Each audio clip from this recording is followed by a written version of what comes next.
ಮಂಜೇಶ್ವರ ರಾಗಂ ಜಂಕ್ಷನ್ನಲ್ಲಿ ರಸ್ತೆ ದಾಟಲು ಸೂಕ್ತ ವ್ಯವಸ್ಥೆಯನ್ನು ಕಲ್ಪಿಸಲು ಮುಂದಾಗದ ಅಧಿಕಾರಿಗಳ ಹಾಗೂ ಜನಪ್ರತಿನಿಧಿಗಳ ನಿರ್ಲಕ್ಷ್ಯವನ್ನು ವಿರೋಧಿಸಿ ಕಳೆದ 2 ತಿಂಗಳಿನಿಂದ ನಡೆಯುತ್ತಿರುವ ಅನಿರ್ದಿಷ್ಟಾವಧಿ ಮುಷ್ಕರದ ಭಾಗವಾಗಿ ಏಪ್ರಿಲ್ 19ರಂದು ಸಂಜೆ 4 ಗಂಟೆಗೆ ಉದ್ಯಾವರದಿಂದ ಮಂಜೇಶ್ವರದ ತನಕ ಬೃಹತ್ ಜನಕೀಯ ಪ್ರತಿಭಟನಾ ಮೆರವಣಿಗೆ ಹಮ್ಮಿಕೊಳ್ಳಲಾಗಿದೆ ಎಂದು ಕ್ರಿಯಾ ಸಮಿತಿಯ ಪದಾಧಿಕಾರಿಗಳು ತಿಳಿಸಿದರು. ಮಂಜೇಶ್ವರ ರಾಗಂ ಜಂಕ್ಷನ್ನಲ್ಲಿ ರಸ್ತೆ ದಾಟಲು ಸೂಕ್ತ ವ್ಯವಸ್ಥೆಯನ್ನು ಕಲ್ಪಿಸಲು ಮುಂತಾದ ಅಧಿಕಾರಿಗಳ ಹಾಗೂ ಜನಪ್ರತಿನಿಧಿಗಳ ನಿರ್ಲಕ್ಷ್ಯವನ್ನು ವಿರೋಧಿಸಿ ಕಳೆದ 2 ತಿಂಗಳಿನಿಂದ ನಡೆಯುತ್ತಿರುವ ಅನಿರ್ದಿಷ್ಟಾವಧಿ ಮುಷ್ಕರದ ಭಾಗವಾಗಿ ಏಪ್ರಿಲ್ 19ರಂದು ಸಂಜೆ 4 ಗಂಟೆಗೆ ಉದ್ಯಾವರದಿಂದ ಮಂಜೇಶ್ವರದ ತನಕ ಬೃಹತ್ ಜನಕೀಯ ಪ್ರತಿಭಟನಾ ಮೆರವಣಿಗೆ ಹಮ್ಮಿಕೊಳ್ಳಲಾಗಿದೆ ಎಂದು ಕ್ರಿಯಾ ಸಮಿತಿಯ ಪದಾಧಿಕಾರಿಗಳು ತಿಳಿಸಿದರು. ಅವರು ಮಂಜೇಶ್ವರ ಅತಿಥಿಗೃಹದಲ್ಲಿ ಕರೆದ ಸುದ್ದಿಗೋಷ್ಠಿಯಲ್ಲಿ ಈ ಬಗ್ಗೆ ಮಾಹಿತಿ ನೀಡಿದರು.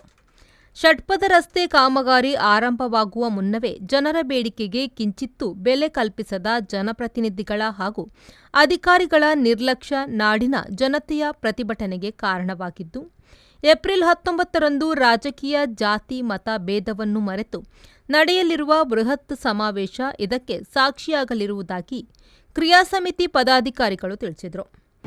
ವ್ಯವಸ್ಥಿತವಾಗಿ ಜನರಿಗೆ ರಸ್ತೆ ದಾಟಲು ವ್ಯವಸ್ಥೆ ಕಲ್ಪಿಸದಿರುವ ಅಧಿಕೃತರ ನಡವಳಿಕೆಯಲ್ಲಿ ಪ್ರತಿಭಟಿಸಿ ಕಳೆದ 2 ತಿಂಗಳುಗಳಿಂದ ನಡೆಯುತ್ತಿರುವ ಅನಿರ್ದಿಷ್ಟಾವಧಿ ಹೋರಾಟದ 2ನೇ ಹಂತದ ಭಾಗವಾಗಿ ಏಪ್ರಿಲ್ 19 ಅಪರಾಹ್ನ 4 ಗಂಟೆಗೆ ಮಂಜೇಶ್ವರದಲ್ಲಿ ಬೃಹತ್ ಪ್ರತಿಭಟನಾ ರ್ಯಾಲಿಯನ್ನು ಹಮ್ಮಿಕೊಂಡಿದ್ದು, 10ನೇ ಮೈಲಿನಿಂದ ಆರಂಭಗೊಳ್ಳಲಿರುವ ಬೃಹತ್ ಪ್ರತಿಭಟನಾ ರ್ಯಾಲಿಯು ಮಂಜೇಶ್ವರ ಹೋರಾಟ ಸಮಿತಿಯ ಕಳೆದ 2 ತಿಂಗಳುಗಳಿಂದ ನಡೆಸುತ್ತಿರತಕ್ಕಂತಹ ಪ್ರದೇಶಕ್ಕೆ ಆಗಮಿಸಿ ಅಲ್ಲಿ ಬೃಹತ್ ಸಮಾವೇಶದೊಂದಿಗೆ ರ್ಯಾಲಿ ಸಮಾಪ್ತಿಗೊಳ್ಳಲಿರುವುದು.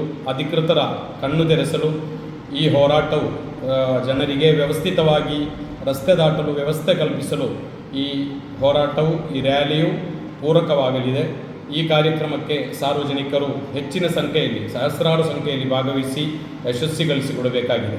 ಸುದ್ದಿಗೋಷ್ಠಿಯಲ್ಲಿ ರಾಷ್ಟ್ರೀಯ ಹೆದ್ದಾರಿ ಕ್ರಿಯಾ ಸಮಿತಿಯ ಪದಾಧಿಕಾರಿಗಳಾದ ಸಂಜೀವ ಶೆಟ್ಟಿಮಾಡ, ಅಶ್ರಫ್ ಬಡಾಜೆ, ಜಬ್ಬಾರ್ ಬೆಹರಿನ್, ಎಸ್ಎಂ ಬಶೀರ್, ಹನೀಫಾ ಸುರಭಿ, ಮಜೀದ್ ಕುನ್ನು, ಜಕರಿಯಾ ಮಂಜೇಶ್ವರ, ಸಾದಿಕ್ ಕುನ್ನು, ಅಬ್ದುಲ್ ರವೂಫ್ ಮೊದಲಾದವರು ಪಾಲ್ಗೊಂಡಿದ್ದರು. ರೆಹಮಾನ್, ವಿ4 ನ್ಯೂಸ್, ಮಂಜೇಶ್ವರ.